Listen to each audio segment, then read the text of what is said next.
everyone, welcome back to ESA Summer Online. We are raising money for the Alzheimer Fund still. If you would like to donate, make sure to check out the links down below. You can find them to donate there. Also, big thanks to Kaspersky, Twitch, and ViewSonic for sponsoring this event. Without them, this event would not be possible. And let me give it up now for dlimes. He's gonna be running Metal Gear Solid. Good luck. Thank you very much. I appreciate it. Good afternoon, good evening, wherever you are. My name is dlimes13, and this is Metal Gear Solid. I'm going to be running the All Bosses category on the console version of the game. And since there's a waiting period kind of at the start of the game, we're just going to jump right in. In 3, 2, 1, go. Good luck, buddy. Thank you very much. So, like I said, we're playing on All Bosses console. We're going to be playing on easy difficulties, so that basically means we have to defeat all the bosses and their life bars entirely. We can't do any major skips. We can't skip any of the bosses. We have to do this somewhat legitimately. So, the first section here of the game is just the docks. We're just waiting for an elevator to come down, basically. So we're just going to take out these two guards, get them out of the way. That way we don't have to fuss with them. What was that noise? Yeah, so for Metal Gear Solid, we have two categories, essentially. We don't have a glitchless category. Metal Gear Solid 1 is pretty broken. All Bosses is the closest thing we have to glitchless. So there's only two minor skips that we're going to do to get past some areas, but Limes will only do one of them, which saves about a minute. Aside from that, we're going to be doing the game pretty much as intended. And hi, I'm Apache Smash. I'm going to be commentating, and also Joe's here. Yep, that's me. So Joseph And I almost like to add, just like as you said, as intended, that he's like clipping on top of the pipe. It's kind of risky that you would do that because you can actually end up on the out of bounds of the level, and then you can't actually get back into the level. Recently we had some races in this game, and Plywood did that at the start, ended up out of bounds, and we had to reset the race. So you got to be careful when you get on that pipe. We're not doing any of that here. We're gonna play it smart. But good guy, Plywood. Yeah. So my name is Joseph Joestar316. I have also run MGS1 on the PS3 version, whereas dlimes is running on PSTV. Some similarities between the two, but more optimizations on the PSTV. But I've done mostly any percent, which has more of the major glitches and skips that Apache was just talking about, whereas the All Bosses doesn't have the major skips that really breaks the game in half in more ways than one. And as it's a really cool run. You guys are gonna be in for a treat, starting with the world's best guard. So we're just gonna knock here to lure him off the elevator. I'm going to give him a light punch here just for kicks and grins. And if you do it right, you can kick him as you're on the elevator, but unfortunately we missed it, so no meme there, unfortunately. That was a very mean thing you did, punching me in the back. I mean, the guy's trying. Not hard enough. One of the things with the Metal Gear Solid games in general, there's different categories for each difficulty, and depending on what difficulty you do, you can and can't do different strats versus different bosses. They really become their own runs. If you were looking to pick up one of these games, starting on one of the lower difficulties and build into the higher difficulties is always best, but they all have their own quirks, and I think everyone would agree here that they're really good separate runs, just trying out all the difficulties. Absolutely. Normal and hard for this game they're kind of weird to a degree, but definitely starting on. If you want to start this game, start on easy. Don't start on extreme. It is a very punishing difficulty. Right, so you're going to see dlimes take an intentional alert there, and part of that is just to obtain the chaff grenades, which you're going to see a lot. And part of the reason is that for whatever reason, whenever you're running with the chaff or with the SOCOM equipped, Snake actually moves faster versus being unequipped. Or any weapon for that matter that you can move with, but ideally it's going to be chaff, since we tend to have chaff on a lot just because we're using it. One other thing I'll point out that I did there is I quick equipped it. I didn't actually have to menu to it. Prior to the run, I set up something called RAM manip, where if you take a death or a continue with whatever item and weapon you have equipped at that time. If you start a new game and that's the item you happen to pick up first, you can quick equip to it. So, like, I took a death before the run started with the chaff and then the level 1 card in my hand. So when I get the level 1 card, I'm just going to tap L1 and just quick equip. So it saves a menu, saves about a half a second or so. Nice little optimization. Apache, I have a feeling one of those 3 rats that we're seeing is going to be the God Rat later in Rex's Anger. You mark my words. Sure hope it is. Sure hope it is. It's just making its way there now. Okay, so you'll see him throw a chaff grenade against the container there, and it's not just for show, but it actually will create a minor distraction as it detonates, so that it'll distract the guard long enough for him to reach the elevator to get now into the B1 section, starting soon to be the guard rush. So this Yes. B1 is normally the split where it would separate all bosses or any percent. There's a vent just right by the ladder where you can do the vent glitch where you basically just go halfway in, go into first person, look up, then press X to get up, and then you go out of bounds. But that's a glitch category. We're not doing that, so we're doing all these bosses. I think something good about Metal Gear Solid 1 is both the all bosses and the any percent category are both extremely popular, and you do tend to find that people will run both to steal the game. Both very competitive categories. Yeah, and they both have like their set of challenges to it. I mean, one is not necessarily any easier than the other for just number of reasons. You know, one uses more glitches, and the other one is more about being, I guess, just efficient with, you know, handling boss fights and managing HP, which for easy, I don't think dlimes is going to have to worry about that as much, but when you reach higher difficulties like hard and extreme, health regeneration is not easy to come by, especially on extreme. But yeah, he's just going to wait until, you know, we start the guard rush, which is right now. So he's just going to start unloading on the first 3 guards. Meryl is scripted to really do nothing until, you know, Snake kind of yells at her to do something. Don't talk to me like a rookie. Well, I'm she's no a rookie. All right, so then you're going to see him just hug the door here, and because the guards come in the same way as you take out each wave, you know, since they're facing forward, he can just, you know, unload as they come in, you know, while being out of, you know, line of sight, so he doesn't have to worry about taking indirect damage. Just kind of rinse and repeat until you reach this wave here, where you're going to see a set of 3 grenades come out. Just stick to the corner, kill the last 3, and before I can even finish my sentence, the guard rush is already over. But it's, you know, for this difficulty, it's pretty straightforward, but for higher difficulties, it does really become really tough for the all bosses category. Yeah, higher difficulties, it takes more shots to kill those guards. 3, 4, 5 shots. Sometimes you have to use rations if you're not careful, but on easy difficulty, not that big of a deal. So now we're going to B2. We're going to pick up some C4 here, because we have to blow up a few walls. But we're also going to equip our rations, because we're just going to blow ourselves up to go through the wall. This is similar to what we do in Metal Gear Solid: The Twin Snakes. It's just faster, man. Who cares? He can take the damage. I suppose that's one of the many things that's been found in this game by extensive testing done with emulators and save states to find out the perfect ways to get into the walls. So here's Ocelot. His C4 is there to get it out of his inventory as well.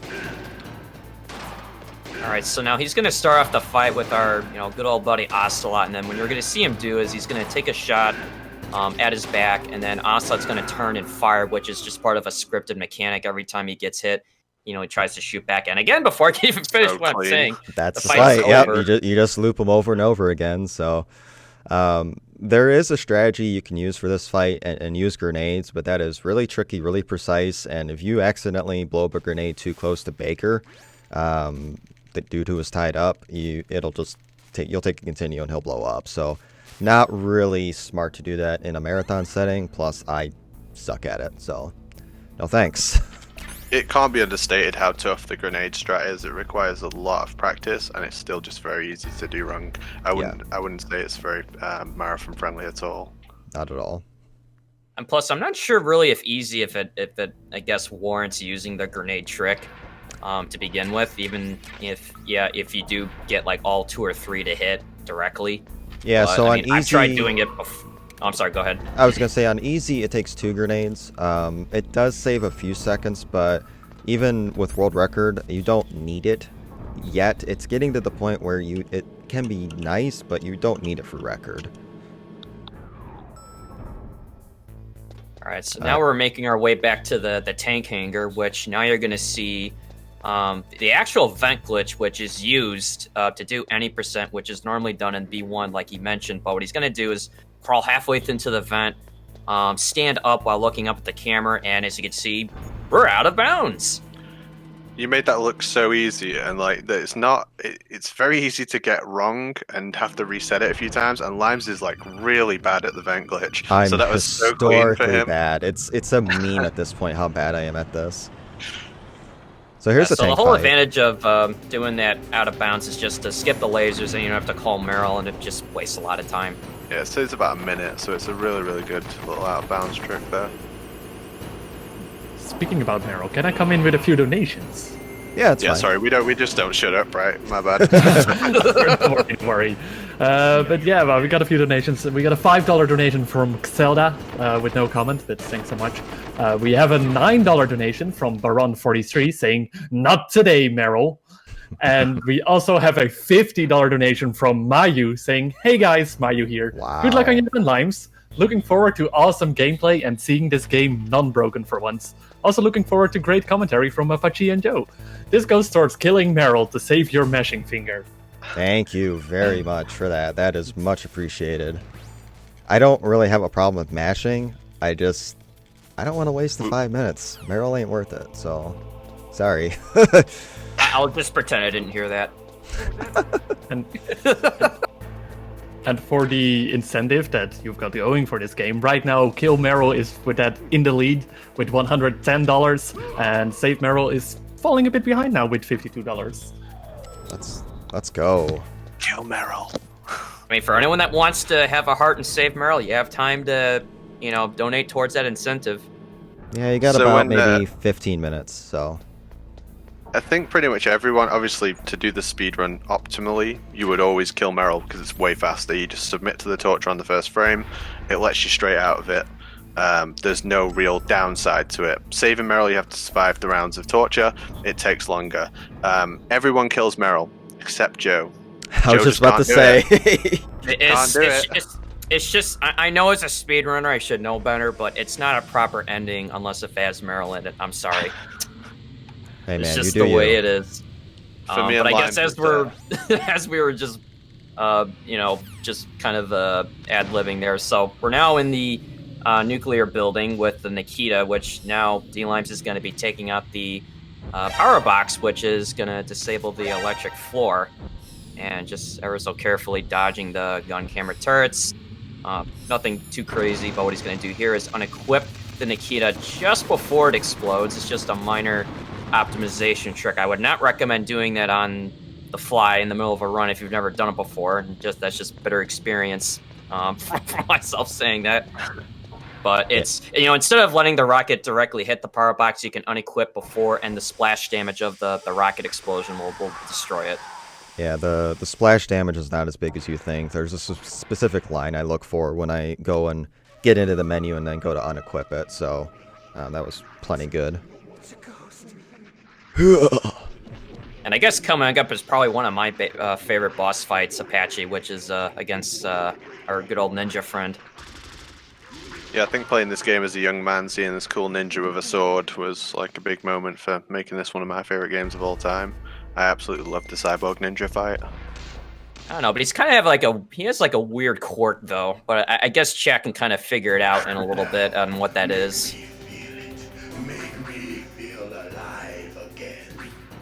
Man, that is a cool looking sword, isn't it? He's just such a cool character.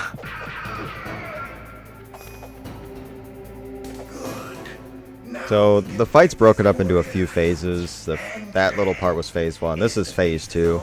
Ideally, we want to hit him in 21 times total, so 3, 3, and then just do this 7 times to keep him on the proper cycle. You're kind of at the mercy of RNG a little bit because he's going to move all around the room each time you hit him. You can land a bit closer and further away, but there's not much we can do about that.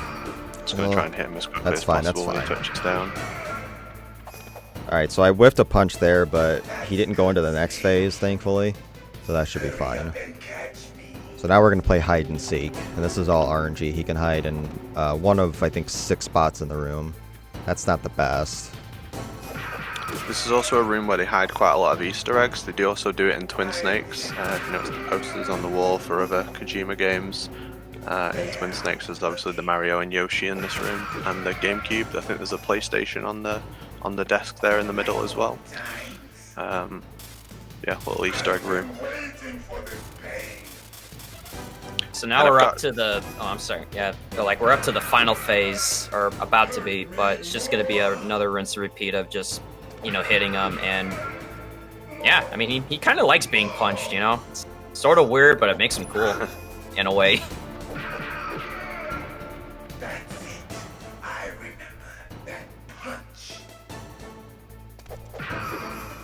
So another 3 hits. Fine.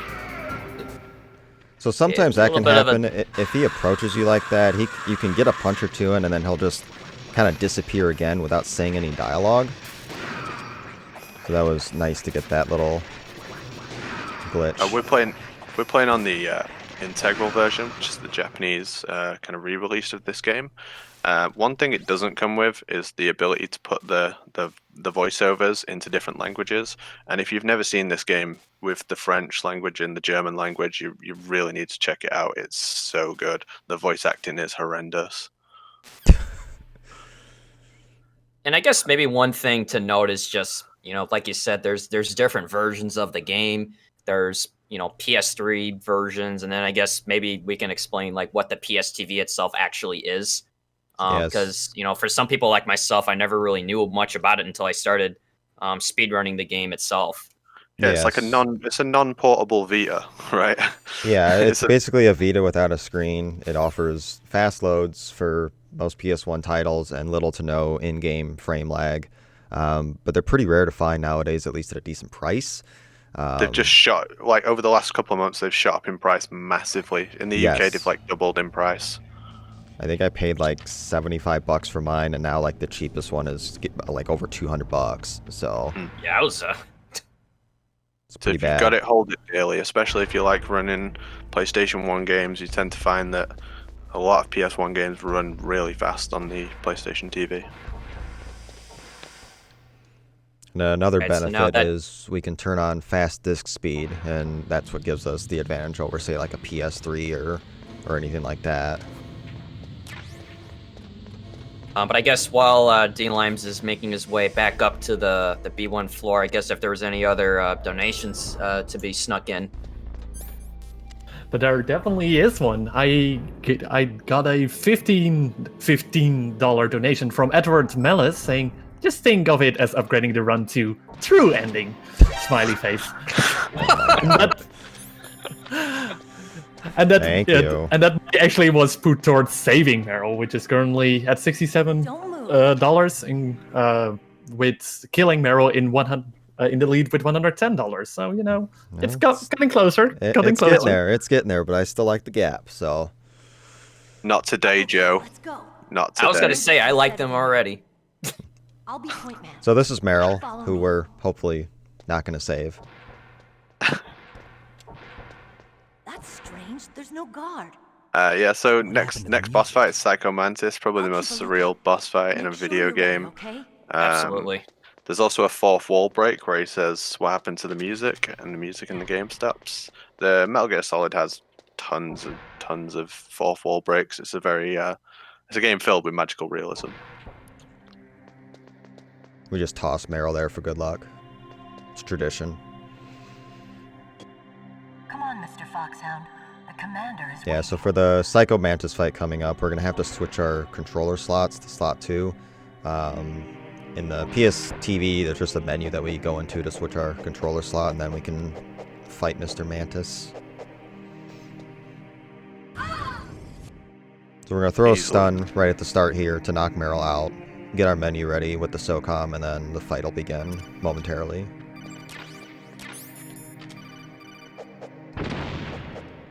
This is a really, really technical fight, very involved.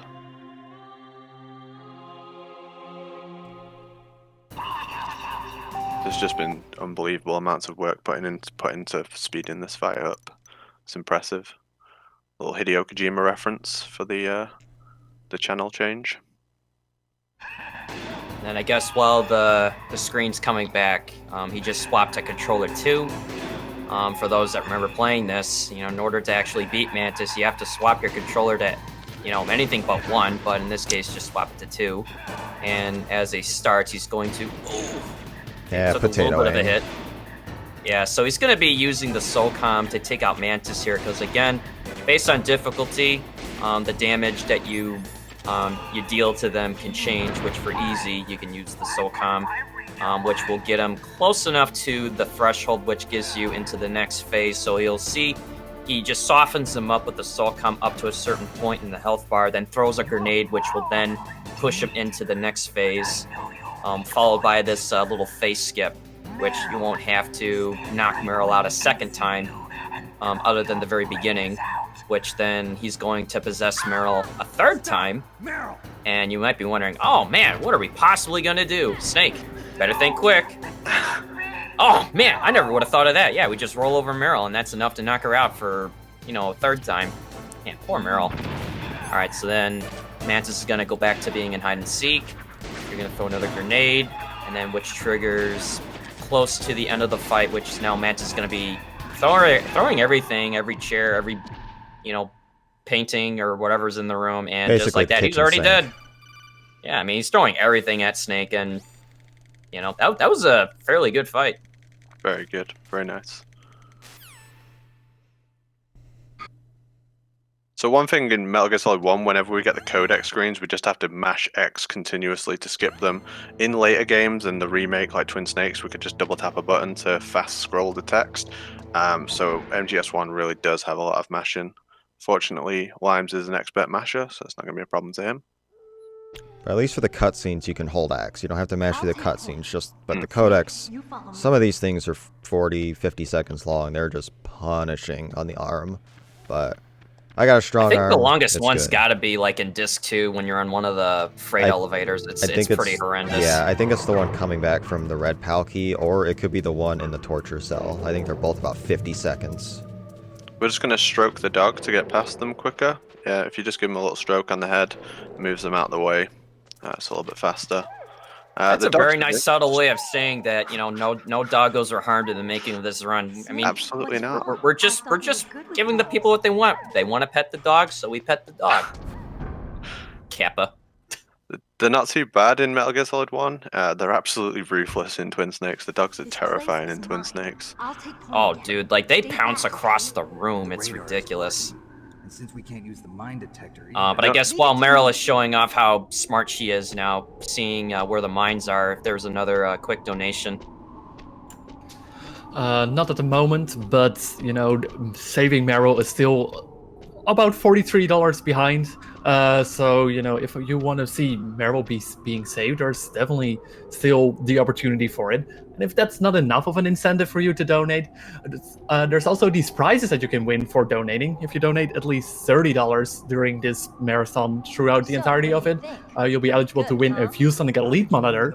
And if you donate at least $50, you'll be eligible to win a Nintendo Switch. So, if you want to snipe saving Meryl, you can also immediately win a Switch if you don't, or immediately you have a chance of winning one for $50. So killing two birds with one stone, I feel like that's a good option. So While we save Meryl, of course. I was not impressed with what Meryl did there, so I just said, screw it, we're just going to run forward and hope for the best, and, well, voila, we didn't hit any Claymore mines. Just shows how smart we are. I mean, 200 IQ plays, man. So Meryl's kind of in trouble. So we gotta back travel to the armory, which is gonna be back traveling all the way from here through the Tank Canyon to acquire the PSG-1 sniper rifle. And again, just making our way through the caverns and just gently patting the... Stroke the dog. Yep. Yeah, just a gentle petting stroke, just the a pat. doggo, just letting him know that, we're here for them. We're not going to be mean to them. Or are we? Yeah, so Meryl's pinned down by Sniper Wolf for the Wolf 1 fight. Before we can take on that fight at all, we will have to go get a sniper rifle to fight her with. If you're playing this game casually, they tell you where it is and where to go. The rooms get pretty interesting when you're going back through them. Different strats to get through them, but it's just like so typical of a Metal Gear game to have this like artificial extension of the game and reuse the level assets. Is like such a common theme on the games. And actually, as a fun fact, in the Twin Snakes version of this, they've added the PSG-1T, which is the non-lethal version of the PSG-1 sniper rifle, which is located in the B1 office area. It's in one of the doors that is accessible after you trigger the Sniper Wolf fight. So the devs at that time added a little more reasonable shortcut for players that felt like they didn't want to back travel all the way back to the armory. But in this one, it's just pretty routine. Also, careful of the mines. Yeah, so this field has been... You're good. This field has been remined. We take a particular line to try to avoid Claymore mines, and looks like we did, thankfully. Yeah, this area of the game always scares me whenever I run this because of those mines. I very rarely mess that up, but I was doing a stream a couple days ago, and I hit it, and I just threw my controller. It was kind of a funny throw, but yeah, it can be very demoralizing if you hit a mine. And I hit 2 mines, actually. I hit one, then tried to correct myself, and then I hit another mine. I know the feeling, man. It's okay.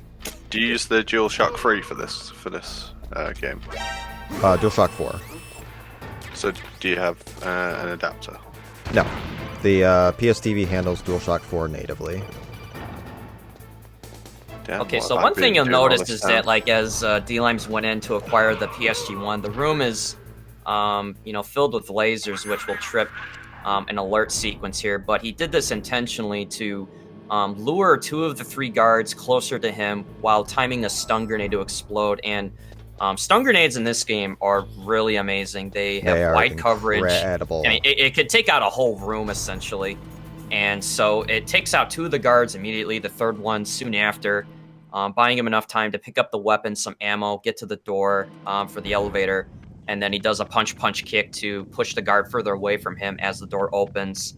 And also interesting note is that you cannot operate the elevators during an alert and evasion sequence, whereas in the sequel in MGS2, and thus Twin Snakes, they allow you to operate it in evasion caution sequences, but not an alert.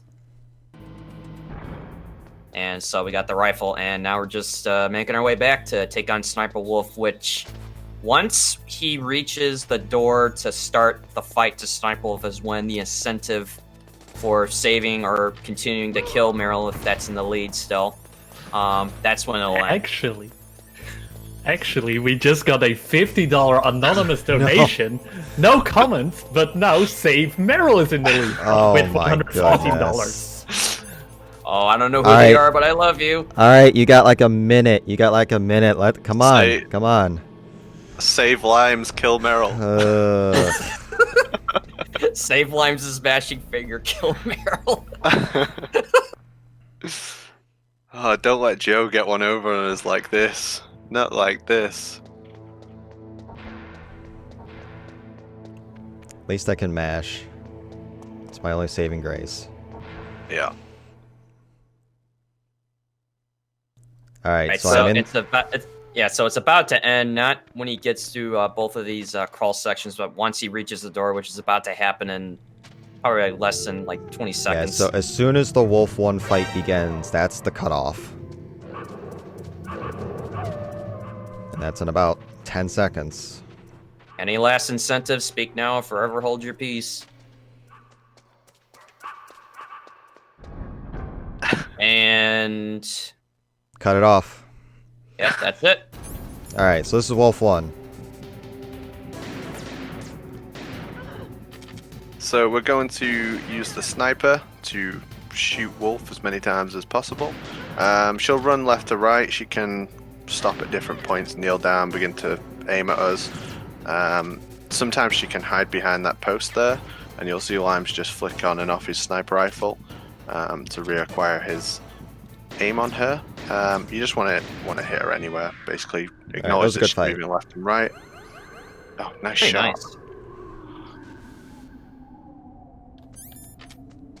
We did it. We got her. So I guess it's the official tally now. Is, yep, save Meryl? I do need to know which one I'm doing. Save Meryl. Save Meryl? Okay. Yes, it won by $117 in comparison to Kill Meryl with $110. And thanks everyone so much for donating towards that. Yeah, we joke around, but really appreciate everyone donating to that. Yeah, it's so good to see. Definitely appreciate all the donations. So we'll save her. We will be doing the mash. Fun fact, but if you fail the torture, the game ends. It doesn't. It's not like a game over screen. You're dead. It's over. Unlikely we'll see that. Limes is pretty good at mashing. So when we save Otacon, which is what we mostly do for the speedrun, we'll just immediately hit select to just give up the torture. I think is there three rounds. I want to say. I think it's 3. Yeah. And then on high difficulties, it's more. Yeah, because I think it goes 3 to 4 to 5 and all the way up to 6, which is on extreme. Right. And it's, because it may look like it's simple now, but keep in mind that, dlimes' health bar and Snake on this difficulty is really generous. And as you go up on difficulty, the health bar total is smaller. So you could think of it as, it might be 3-4 segments of just mashing, but, your total health bar is different. Based on difficulty. So like once you get up to hard, then you'll start to notice really the most, given that you do this. Yeah, I say this all the time, but Metal Gear Solid 1's actually an RPG, and you have ranks, and you get you like level up when you kill bosses, increases your health and number of items you can hold and things. And I guess since we're doing this ending, we're gonna be greeted with our resident, favorite guard of the game, or at least is my favorite guard of the game, which is our buddy Johnny, and he's got a cold apparently. Poor Johnny. He's had a rough day. We love Johnny here. Shut up in there, will ya? Yeah, we've got a bit of Johnny tech to make these rooms faster. Yeah, so you'll just see him punch in midair, knock on the walls occasionally, and what that's gonna do is just interrupt Johnny's script of not necessarily patrolling the room, but every once in a while, he'll just sneeze, which, believe it or not, over time does add up to, probably like several seconds of time loss if you just, sit still and do nothing. But, you'll be scripted with codecs to answer based on which ending you try to do. And in the meantime, you just kind of, practice your, crawling skills. If you want to practice the bed glitch, this is actually a good place to do it. You can just practice on clipping on top of the bed like this. Man, look at Snake's muscles, dude. I never realized he was this ripped. He's so ripped. It's a decent haircut, too. He's man. Ripped to the fullest extent that the PlayStation 1 graphics will allow him to be.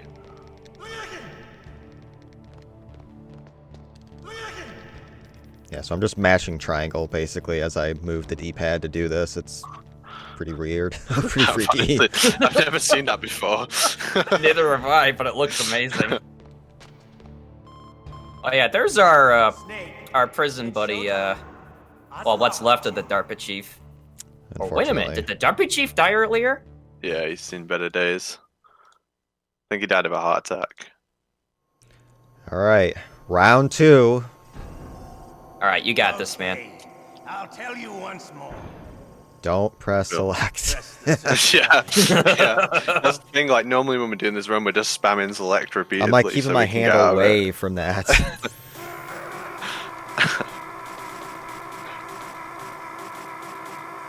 I mean, it might seem like Snake's going through a rough time, but this isn't really torture. I mean, he's just getting electric, induced massage. I thought it was a big tickle machine. Is it not a big tickle machine?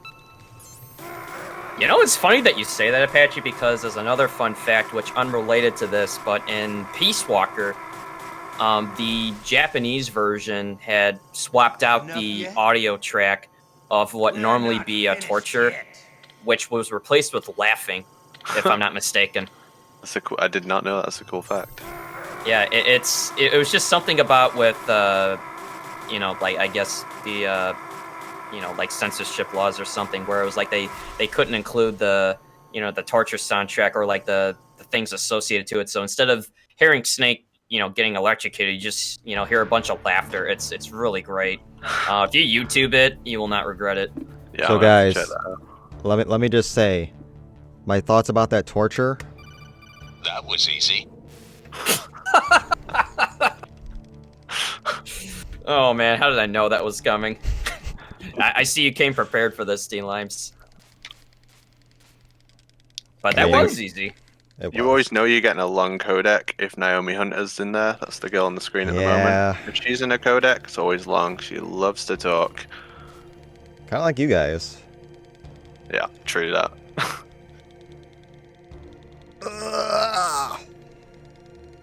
So yeah, normally, well, I say normally, in the any percent run, we basically skip into this cell straight away at the start. So it saves about 30. There's about 30-minute difference between the all bosses and any percent.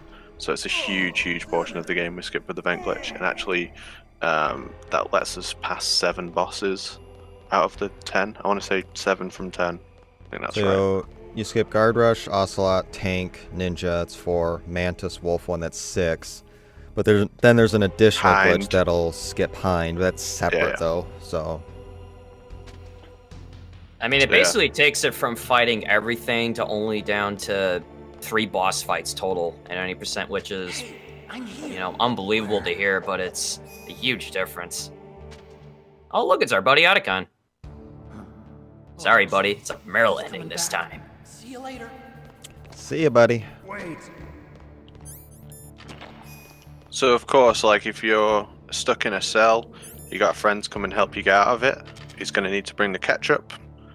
Lather yourself up in ketchup, lie on the floor. That's the best way. That'll trick him. No, man, Johnny's gonna see right through this. There's no way Snake just got, you know, sliced in half by the door with, you know, with ketchup. Well, I'm mistaken. It's like, oh my god, what just happened? Nice little I was- teleport there.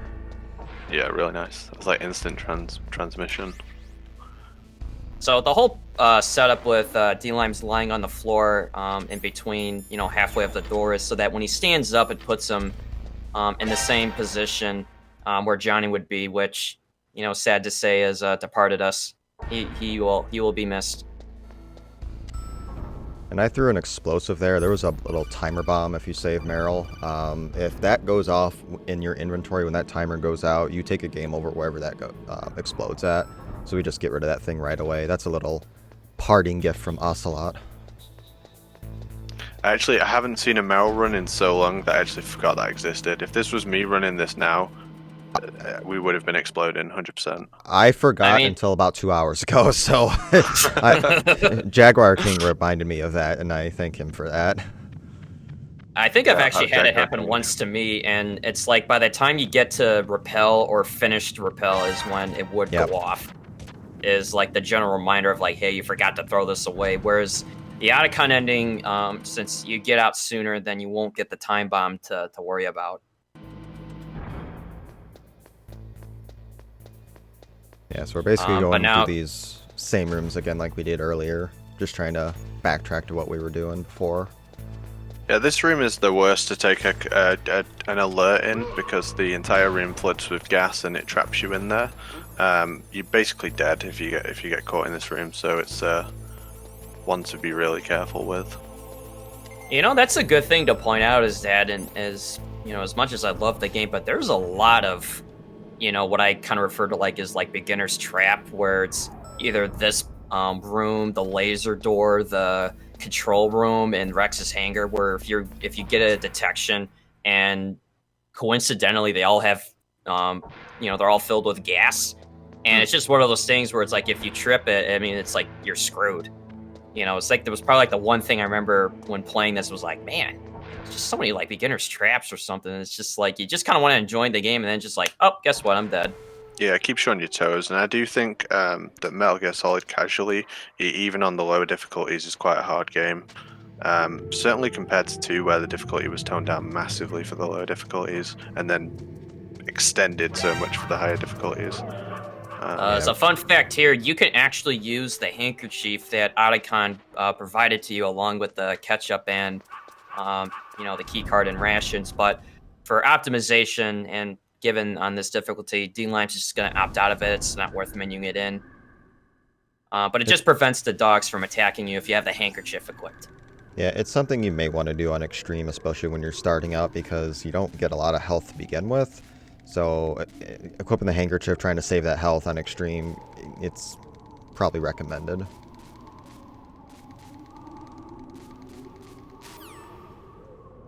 And I guess as he's making his way now into what's going to be Tower A, and let me just say this: if you like stairs, there's going to be a whole lot of them.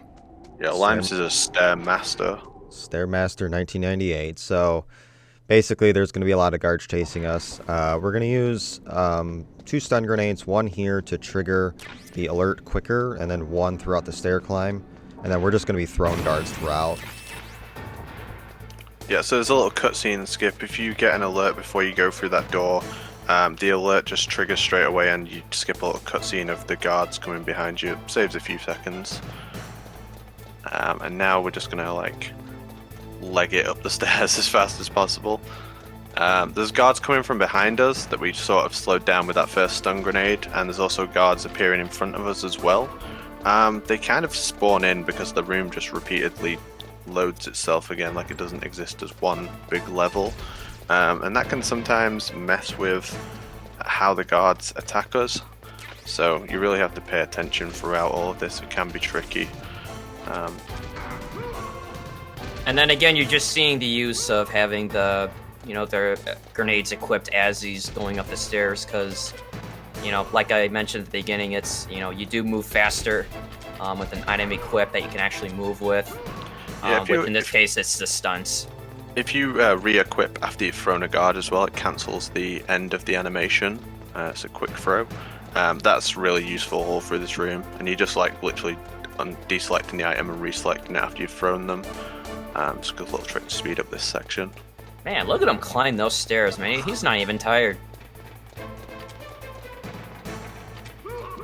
Okay, so I think there's about, let me see, I think he's on 25, so he's right at the top now. So that's like the last set of guards he's got to deal with. Now he's just got to zigzag his way up to the ladder, which ends the Stairmaster climbing. That was a clean ladder. Took a shot, but, it's inevitable. Yeah, getting shot once or twice is pretty standard on that, so pretty good climb. It's very important we equip the rope here, because we're going to be rappelling down a wall. If you don't pick up the rope at the bottom of the stairs, the game will make you go all the way back down the stairs to go get that rope. So if you miss that rope pickup, you're in for a sore time. Oh man, why did Liquid have to go and do that? Man, blowing up the bridge, we're just trying to speedrun here. Yeah, just making our lives difficult. Now we gotta be a hero and get down a wall. Plywood has made many guides for this game. If you search Plywood MGS on YouTube, he's especially made really good content for how to do this rappel safely without taking any hits with the inputs shown on the screen as well. So if you want to learn, even if you're not going to speedrun this game, you want to learn how to play it a bit better, it's a really good channel to check out. And to add on to that, I've learned how to run the any percent category of this game, not only through our community managed wiki, but Plywood has videos as part of that wiki, which has helped me a lot, doing things like proper vent glitching, weapons glitching, and a bunch of other things that are required for running the any percent. So shout outs to Plywood. Yeah, MetalGearSpeedrunners.com, and we have a Discord and a wiki, obviously, if you want to learn any of these games. There's plenty of content. More being made all the time, right? But there's a lot for this game. All right, so now coming up is the... Oh, I'm sorry, go ahead, Apache. Yeah, the catwalk. It's really, really tricky because the gunfire from the guards will actually knock you back. And if you get knocked back once, you're pretty much stuck. And you'll just keep getting shot every time you stand up. It looks a lot easier than it actually is. But Limes just for a stun grenade did some tricky movement to avoid the bullets there. That was very clean. Yeah. All I was going to say about the easy. catwalk is that it's probably one of the easiest places to get triggered when running this game, when you get hit. Absolutely. I have taken many deaths there before, and sometimes they can shoot some odd shots or do like a late shot as you're trying to avoid the shots, kind of like a stray bullet, and then you just take a death at that point. Can't really control that, but fortunately we didn't get those extra stray bullets. Yeah, really, really clean. It is one. I think it's like the only place where bullets like knock you back like that. Normally, getting shot doesn't do that, but it does on the catwalk. I guess the only other one that would possibly do that, but not from a guard, would be the sniper wolf fights. If you hit the invisible line barrier for like out of bounds. So yeah, he just went down all the way to floor 2 to trigger a cutscene of Snake saying "damn," just to indicate that the stairs are blown up, and he's got to make his way back up to the elevator to trigger a cutscene with Otacon, which in the meantime Snake is going to be going all the way up these set of stairs. I mean, if you like the first set of stair climbs in Tower A, Tower B is just as good. Oh, if you like stairs, we've got you covered. Yeah, I mean, except the only problem with these set of stairs is that every 4 levels, there's a set of gun cam turrets that you would have to be on the lookout for, which with the power of the chaff grenade, you just throw them just slightly before you reach the gun cam turrets. If you're really good about it, you can actually time it where you don't need to use up as many. But, it's just pretty straightforward. But man, look at him climb those stairs. Yeah, he's not even tired from the first set. He's throwing chaff grenades. They distract the camera. They prevent the cameras from being able to lock onto you or cause alerts. The length of one chaff grenade can cover 2 sets of cameras as long as you throw it at the right time. So that was really nice. Got to get those stinger bullets as well. So the Hind D fight coming up, we're going to be taking on a helicopter with our Stinger missile. Very tricky fight. We definitely have to use rations for this fight. And then I'm just going to focus. It's one thing that we can be assured of is that we're getting shot. We're always going to take damage from the Hind pretty much. It has like iframes. You see the Stinger can lock onto the Hind. When those boxes disappear, it has iframes, but after you've dealt damage and as the iframes are coming off, you can time your shots to hit it again, so you don't have to wait for the lock-on to come back. This is an extremely tricky fight, no matter what difficulty you're doing it on. It's tough. Yeah, so what he's doing here is that he's timing his shots so that as he's hitting them, the Hind is scripted to try to do a 180 maneuver and then double back to attack you once again, and he's just using a specific angle to time the shots, which he's done now with the first phase, which now he's getting the first missile, and as soon as that detonates, it's going to start now the second phase, which is going to have Liquid piloting the Hind D be a little more aggressive, where he's not going to make these wide passovers, which we're going to use to our advantage here, where if you actually attack the Hind D in quick succession here before he has a chance to descend below the tower and waste your time trying to ascend up again, you can actually just continuously hit him, timing past the iframes, which is going to keep him in a loop so that he never descends below you, which is optimally what you want. You want to keep him up here in phase 2, because if you actually let him go down even once, you're losing, I don't know, just like as a rough guess, probably like a good like 10-15 seconds, because his intervals when he goes down and sweeps to come up changes. It's pretty random, but that was a pretty good phase 2. Really clean fight. You also saw that he emptied his Stinger bullets, and that means that an ammo pack of 5 will spawn. So instead of having 1, he has 5 now. Just a little optimization while he's waiting for this fight to end. That's the fight. Wow, nicely done.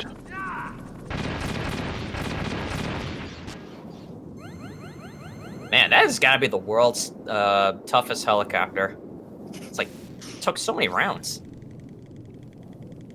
So, but yes, I was gonna say our bro Oh, sorry, Otacon has fixed the elevator, so now we're gonna head back down and try to get down to the bottom of the tower again. So more Stairmaster. And while he starts the Stairmaster for the third time, if there's any other donations or shout-outs you would like to make, that'd be perfect. All right then. Like, honestly, I'm very, very happy that we saved Meryl during the run.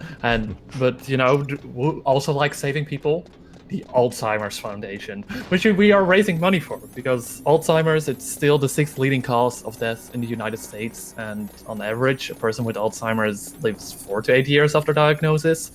But they can live as long as 20 years, depending on other factors. And yeah, the Alzheimer's Foundation is every donation that is made right now will go to the Alzheimer's Foundation, which helps people with the Alzheimer's disease to hopefully find a cure. Yeah, it's a very it's a very good cause. I mean, I'm sure people watching, but like I've had family members that were diagnosed with it, and it's every little bit helps. So now we're waiting for the elevator to come back up, which our brother Otacon fixed it up for us, or so we thought. Which is kind of leading into another suspense. I mean, it wouldn't be Metal Gear without suspense. I mean, what the weight limit just went off. I mean, Apache, I know Snake is ripped and he's got good muscles, but he's not that heavy. He's not that big. There's got to be something odd about all of this. Too late, Snake. Wait a Wonder minute. what it could be. Oh my God, there's 4 guards with him. Whatever are we gonna do? Do you ever Oh. feel like 4 guards with access to stealth camo could have done more damage than this? I think they maybe just wanted to give Snake a little bit of a chance. But, you would also think, yeah, with stealth technology, why would they just wait in the elevator? I mean, there's plenty of other places to ambush them, but... Yeah. It's brilliant. Absolutely brilliant. I love that scene. I love how Archon's face goes massive in the codec screen as well. Oh, I know, dude. It's the best. He's just like, nah! There's 4 guys with you! Look out! That face gave me nightmares when I was a kid. Is that?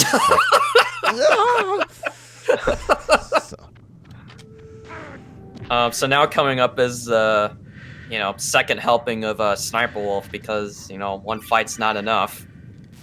Yeah, Wolf this 2, is Electric Bugaloo. This is the worst fight in the game, at least for me. This is a lot of RNG. She can hide, she can double back, she can shoot at you constantly. I tend to use a lot of stingers in the fight because I don't really like the sniper rifle. So let's see what kind of pattern she gives me. So he's going to use the Stinger to locate where she is, and her starting point, her movement behavior, it's pretty random. There is like some things you can do to mitigate some of the things that she do here. So like if she's going to take cover behind a tree, you can actually use the Stinger missile launcher, which is having a little bit of a hard time trying to get a lock on and a hit. But if she takes cover behind a tree, you can actually use the Stinger to actually damage her, which will cause her to move to line up another shot. Oh my goodness. Okay, there we go. There's a hit. But yeah, like you said, trying to aim with the sniper while she's moving around without the diazepims, which are the accessories you can pick up that will steady your aim so you don't get the shaky aim as bad. Although there's other things you can do to regain steady aim without the use of those. So for now, he's going to continue to use the Stinger. He's getting somewhat of a ugly moving pattern. She's moving a lot. Yeah, we just can't account for this. It's RNG how she's going to move. Okay, the end was pretty good. That's not bad. Yeah, he picked up some nice damage in the second half. Yeah, she brought a sniper to a rocket launcher fight. Yep. But that's the fight. So we're coming up on the disc change, but we're on PSTV, so we're just going to get into our PSTV menu and change our digital disc. I don't know, man. Did you practice changing the disc? I always get be worried. Be sure not to press the power off button. That would be really, really bad. I've done that one time. Oh man, we're going to disc 2. Let's go. There's an excellent run by Tromboncino when he first played on the PSTV, and he had no idea how to change disc. And on his like PB run, he's just looking through the options to try and find where it is. As long as you don't press power off, we're generally okay, right? This is a cool little trick we do here. If you throw the stun grenade behind a closed door, so he threw it there and then the door closed, the stun grenade will go off, but it won't cause an alert, but it'll still stun everyone in the room. Also, he uses a grenade to destroy the crane. It's a really tricky little bit of movement. You have to get the long throw on the grenade. We use the radar to spot where the crane is, and then another little tricky throw. He went to try and knock that guard out with a grenade, but just threw him because it missed. It's a nice little backup. The cargo elevator slowly rises up, but if you leave the room and go back in, it's just immediately at the top again. So, a little time saver there. Yeah, because like in the Twin Snakes version of this sequence, they made the elevator come up a lot sooner, where you don't have to, use the room to reload to get it to show up sooner. And once again, more guards. Yeah, to do this room like this, the movement is really tricky. That was nice. To throw the guards off to do the quick throw and throw the guards off the cargo elevator, your movement has to be really good, and also to avoid the shots as well. I had no real reason to throw the grenade there, but I just felt like throwing a grenade. We don't need 12 grenades, 11's enough. Yeah, that gun cam turret right there, the one that was trying to shoot him, is gotta be the worst one in the entire game because, if I'm not mistaken, but like its movement pattern is independent of everything else. Like it doesn't follow any consistency. It starts like as you start the game. So like when you come back, it'll be facing at you, it'll be facing away, and I've seen runs die to it on higher difficulties because generally, depending on your health management, it can take you out. Oh, I see you're making friends with the Ravens in there. I am, yeah. You can also stroke the Ravens. For all the animal lovers out there. Yeah, we're just stroking them. Just a nice little pet. It's harmless. So, coming up is the Vulcan Raven fight. We're basically just going to be tanking a lot of damage and just chucking grenades in his face. So... yeah, so we route... on the route for this game, we make sure we have plenty of rations for this fight because we're going to take a lot of damage in order to do it efficiently. We're just going to camp him out. For casual approaches to this, you would be more instructed to use either the Nikita missile launcher or the Stinger. But in this case, since we're on the easy difficulty and we have plenty of rations at our disposal, what dlimes is going to do is just get right in front of Raven and say, you know what, your minigun doesn't scare me. I got a lot of grenades and rations. Let's see who can, live longer. And so every time he takes a hit and then falls down, he's planting another grenade, which is going to detonate between iframes of both when Raven takes a hit as well as when dlimes takes a hit. And that was pretty straightforward. Nice Very fight. clean. If you get to this point and you don't have enough rations, there is one in the top right corner that you can run and grab before you approach him. Yeah, you pretty much need bare minimum one ration to do this fight. You can do it with none, but you're going to have to like move away from him and just kind of evade some of his hits. You can't tank as much, but thankfully on easy we had all 5, so...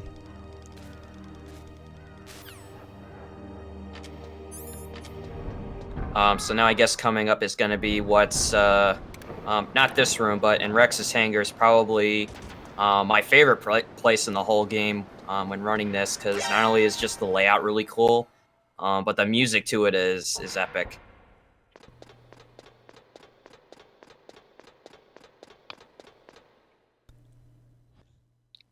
And there it is, Metal Gear Rex. And we're zooming.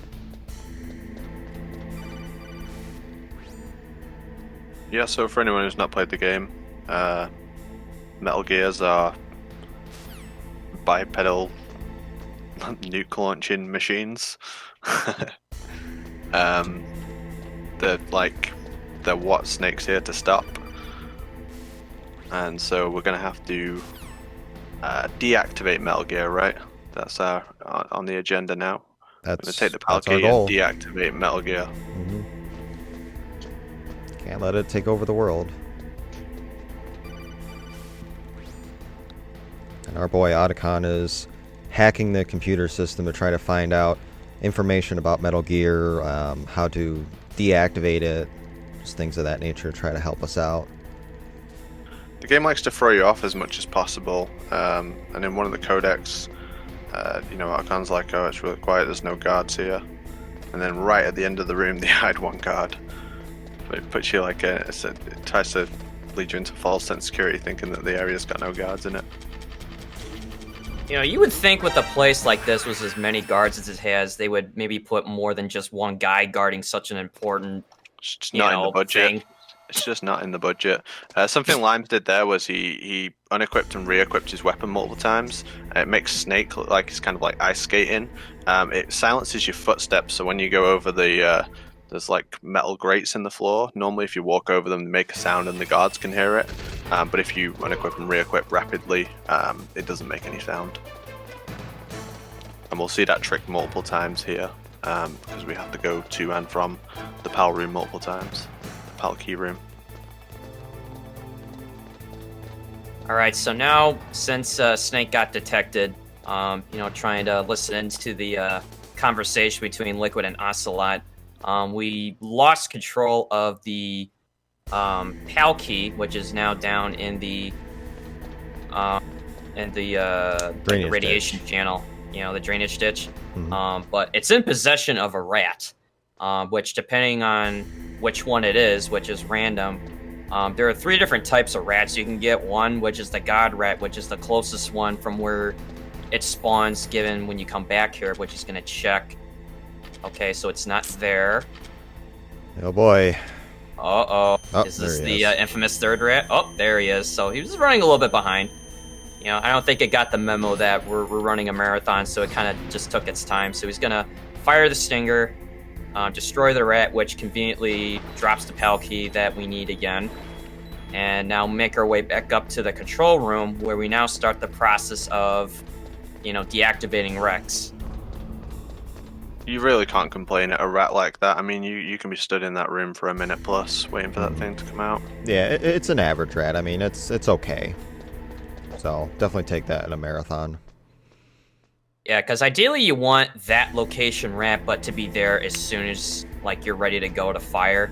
A second spawn location is in a upper left corner of the room, which I refer to as camera rat because there's a gun cam turret that's right next to it. And then the third elusive rat, which is the one that spawns in either place and it's just kind of hiding somewhere, and you gotta wait an eternity for it to show up in either's place. But yeah, very, very good rat given the marathon setting at the very least. Just can't complain at it. I don't know. I just get camera rats all the time, so I'm just happy that I even got this one, honestly. It's like every time I play this game, it's like, okay, this is going to be the one with God Rat, and guess what? Nope, another camera rat. I lose maybe 5 to 6 seconds having to go get it. The speedruns on all the difficulties really for Metal Gear Solid 1 are getting to the point where you absolutely have to have good RNG on the rat. Like, it's just unacceptable to lose time because everyone's playing so efficiently and tight. And I'd say that's the majority of the difficulties now. Really so optimized that you kind of have to grind for that RNG to some extent. Yeah, especially on the PC port of this game, that's basically an entirely different game.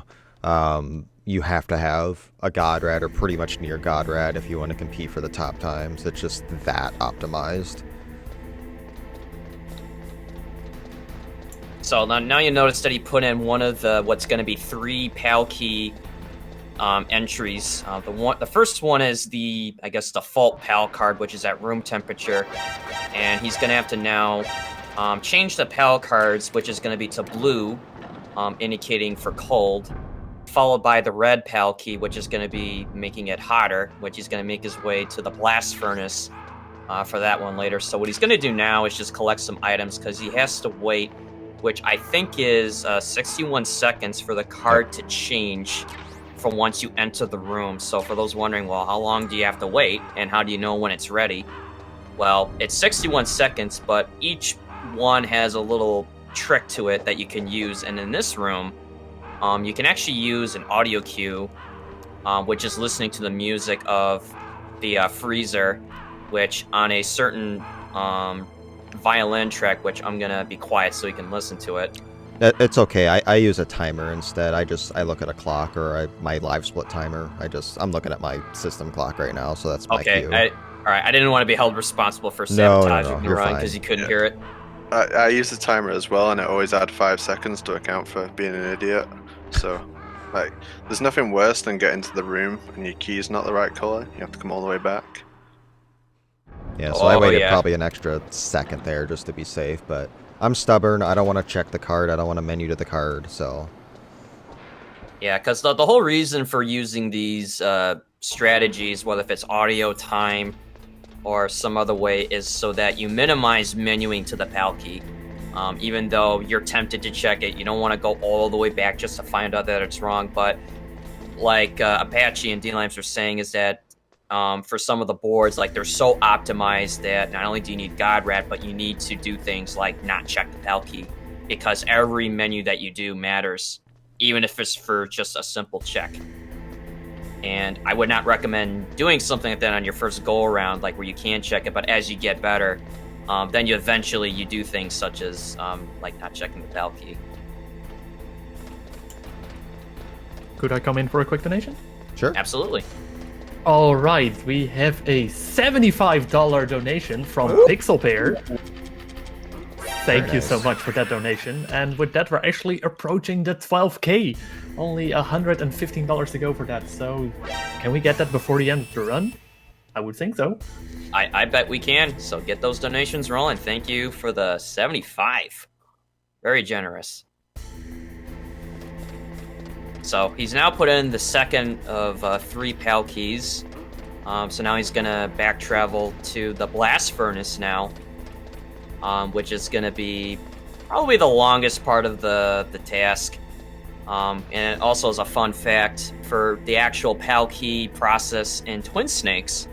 Because again, the back traveling can be daunting to some players. So what they did in Rex's hangar is that it was redesigned with a small platform which contains a hot and cold piping system, which you could just stand next to it, shoot it with the SOCOM, and it'll actually change the PAL card instantly depending on which one that you hit, which, eliminates the need of having to back travel to both the freezer and the blast furnace.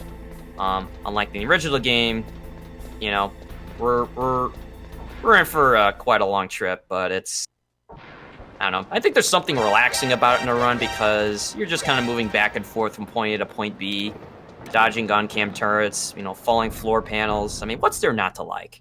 And nothing can go wrong. Right. Yeah, absolutely nothing can go wrong. Oh, look, they added some guards now. Oh, I see what you did there. You just wanted to let them know that you were there and just give them a little parting gift with that Yeah. grenade. Exactly. Don't need them. I only need one, but we'll throw the other one later. So yeah, as we said, we're heading back up. A lot of backtracking in this part, but it can be a relaxing part. It can also be a very nerve-wracking part if you're on a really good pace, and it can take what seems like 5,000 years. But it's the nature of the game.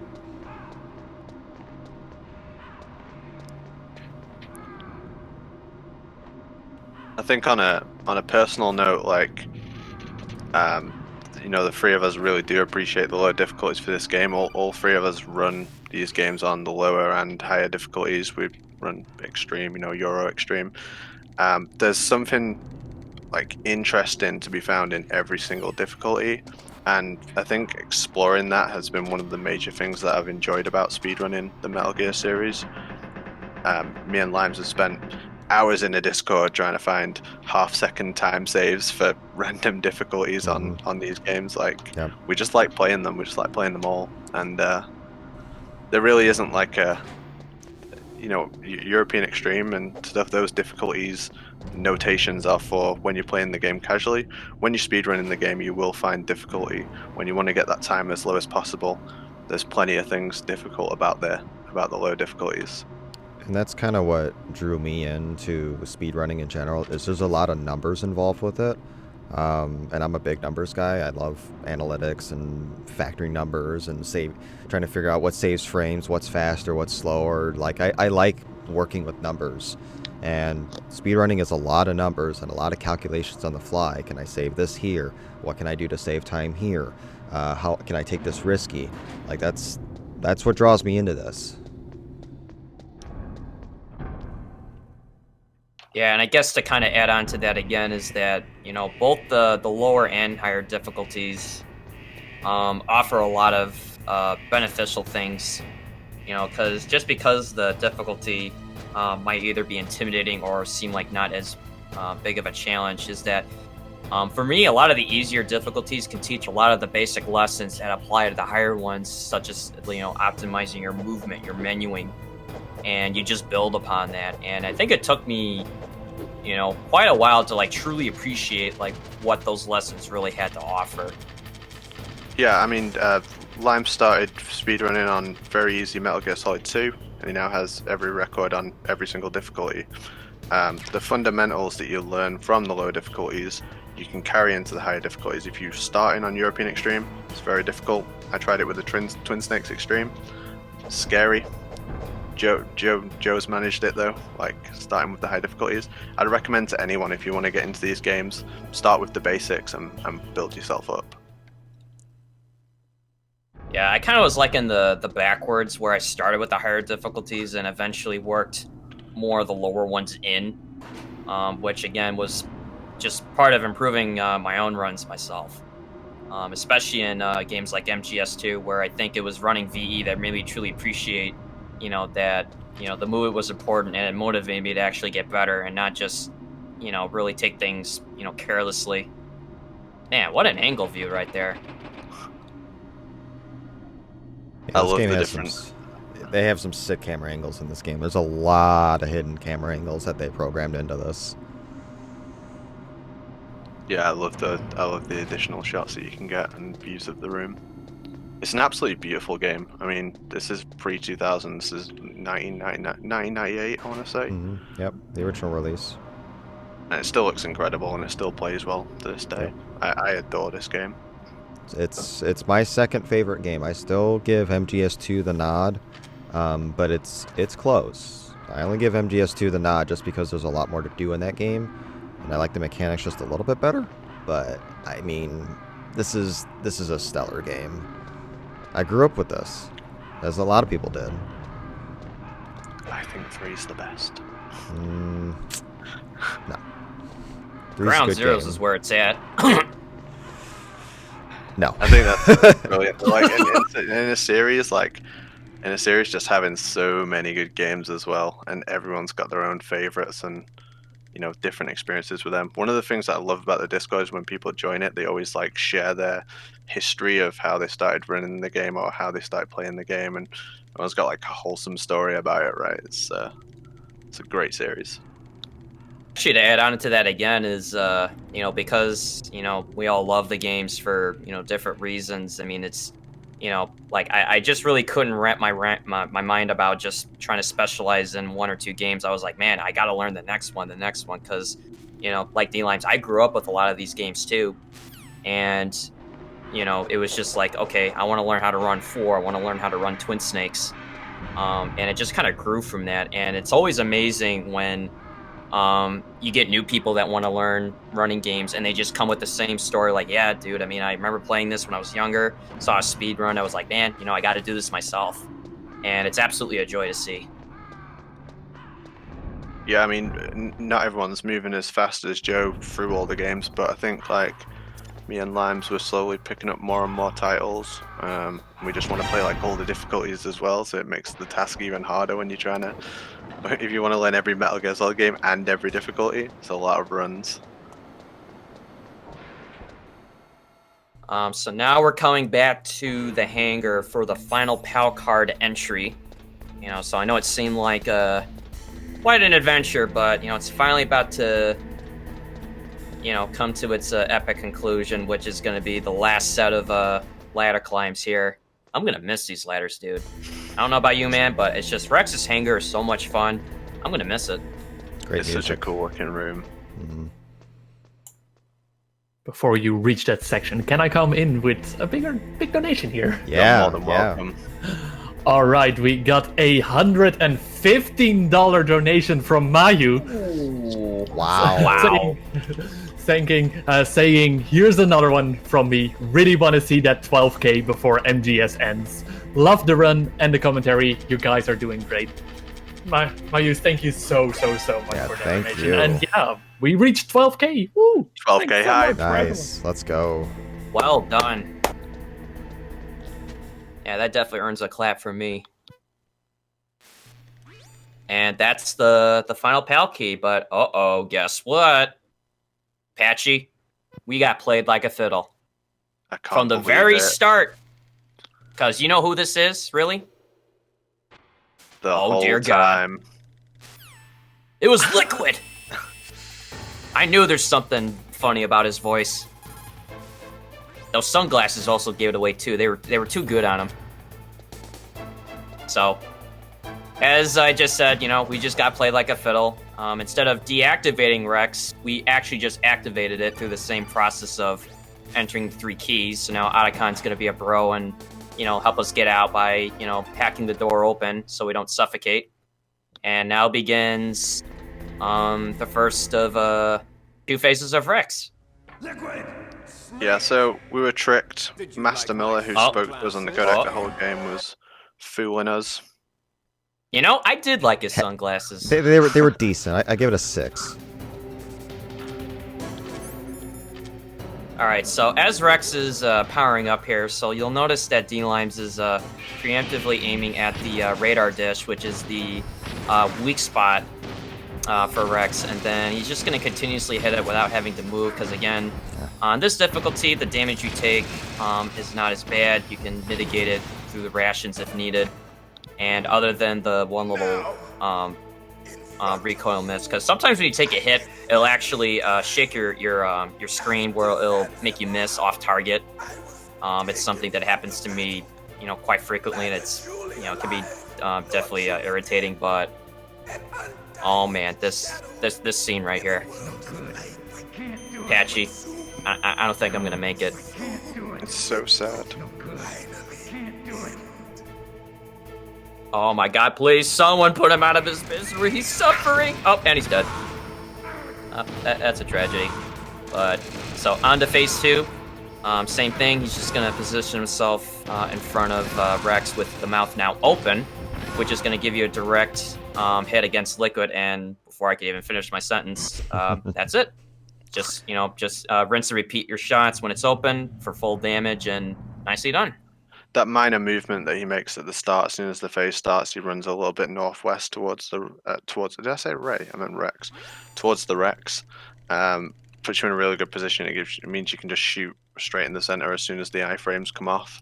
And the type of attack that Rex does to you isn't as detrimental.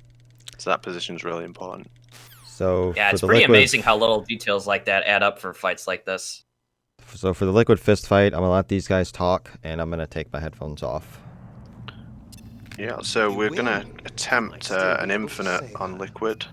To do it, basically the in-game sound will put you off the timing for the punches.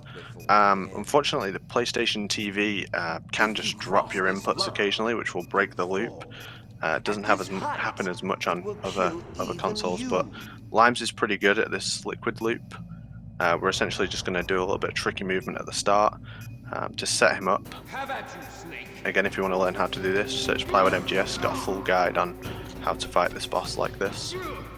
So what he's going to do is he's going to do a series of rolls, which is going to put Liquid in a position where, and he's got it. So what he's going to do now is he's going to, you know, double tap circle in a specific way, which is going to rinse and repeat, you know, this combo, which because of Liquid's hitbox, I lost it. Oh well. Let's say, ooh, it wasn't too bad. So now, because he knew he was losing it, he just got the kick damage in there as well. And now he can set it up again. He's just gonna have to toss Liquid off the top now to finish the fight. That was decent. No, it's not easy to do at all. It's really easy to drop the infinite, especially on the PlayStation TV. Yeah, because basically what you're doing is you're abusing the iframes hitbox of Liquid, which if you hit him 3 times, it'll reset him. But since you're hitting him twice, intermitting it with a pause, and then following with another 2 punches, you can essentially infinite punch him to, 0 HP, and then just kick him or throw him off of Rex to finish. Yeah, it was a decent fight. I got a little too fast with the rhythm at the end, but a couple decent backups. Didn't lose much time. I hope you're all happy. We saved Meryl. Here she is. Oh, I'm happy. It like put me off for a moment. I was like, "Who the hell's that?" I used to see runs with Meryl there. Wow. It's rare to get shot like that at the beginning. I don't know why, but alright. So this is the escape sequence. We're going to be taking out a couple sets of guards, and then we're going to have our good old pal Liquid appear towards the end of this.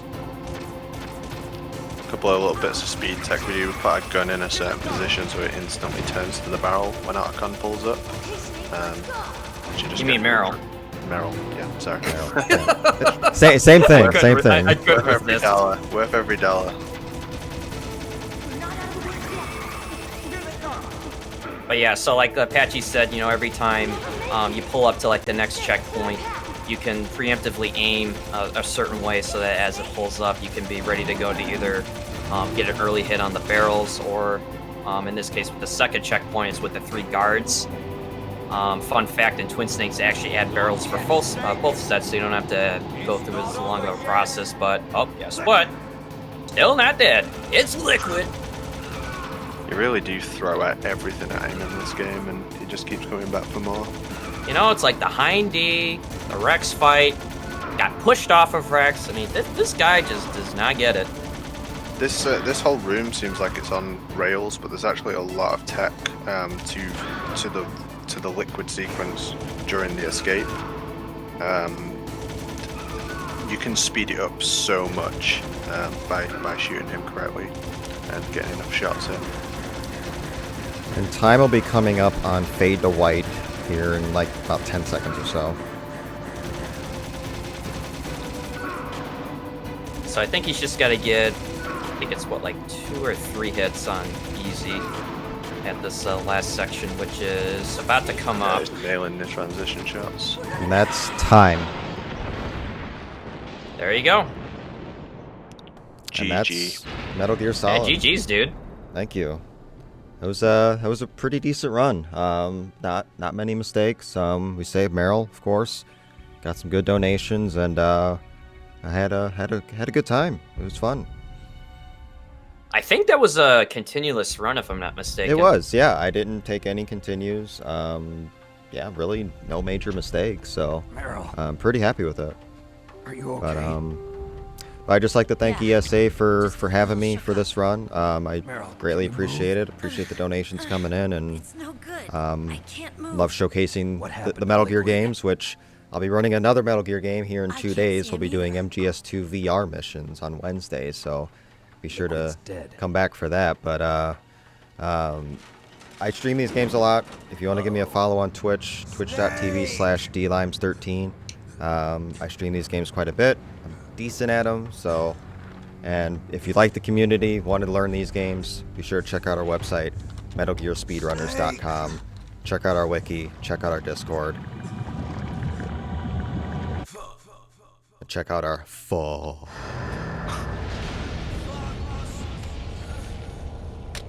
Yeah, that was very well said. Especially the last part, but, again, we're always looking to have more people. If you're interested in speedrunning, there's a whole lot of games to pick from, and we're always encouraging people to join and even want to learn just a little bit, depending on what game might interest you. And, as part of the promotion, since I know Plywood's watching, is just be sure to check out MetalGearSpeedrunners.com. Yeah, also if you really like watching these games, Joseph Joestar316 on Twitch, he streams these games pretty much every day, like 5 days from 7. He's always on it. And if you like Metal Gear Solid memes, follow me on Twitter at Apache Smash. Especially for the memes. He's got quality memes. It's a great Twitter, please do. So. Can you hear me? Colonel, But are you okay? I'll send it Thanks, over Colonel. to What ESA. happened? Thanks for Thanks having for me. having us, The ESA. Secretary of Defense has been Thank you. arrested. Early retirement. Arrested? I was able to get